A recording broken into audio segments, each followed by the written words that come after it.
It comes after calls about active shooters having law enforcement responding to at least 15 Minnesota schools today, causing many to go into lockdown.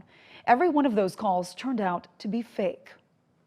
These types of incidents, when real, are probably some of the most horrific, horrendous things that somebody may have to deal with in their career. So there's a huge sigh of relief that no one's injured, no one's harmed, and that this was not real.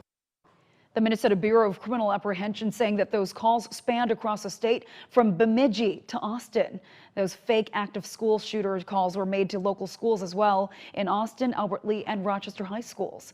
The report in Rochester claimed someone with a rifle was inside Lourdes High School. ABC 6 News reporter Mackenzie Davis is live outside of Lourdes tonight. Mackenzie, you spoke with many people that say that this was a very scary situation.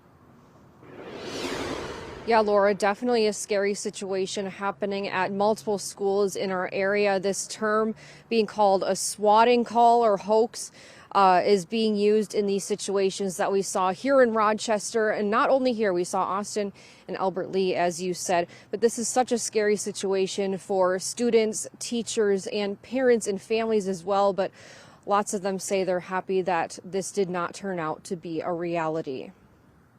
Honestly, we had no idea what was going on. Students at Lourdes High School looking for answers after Wednesday's false alarm. We had no clue what was going on at the time. Some students shocked by the situation, something they thought would never happen to them. Kind of scary to think about something like that actually happening, because you always hear about it in the news and you never really think that it would happen in Rochester, yet alone your school. Oh my goodness, what are we supposed to do? And we just saw all the teachers surrounding us, all the doors, so we knew something was happening. The threat causing confusion at neighboring Mayo High School. The school going into lockdown after a student told building leaders they saw a person with a gun driving in the school's parking lot. However, RPS says the person the student saw was actually a law enforcement officer responding to the situation at Lourdes, who briefly stopped near Mayo.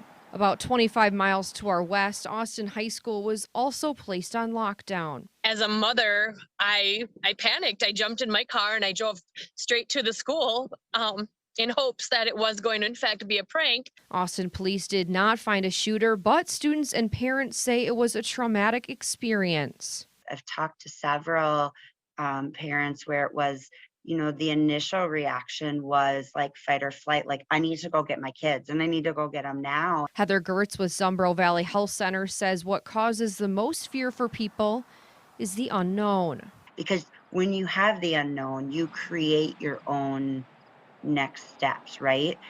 Your mind goes to the worst case scenario. Geerts says events like these not only bring up feelings of fear, anxiety, and anger, but also make you feel vulnerable.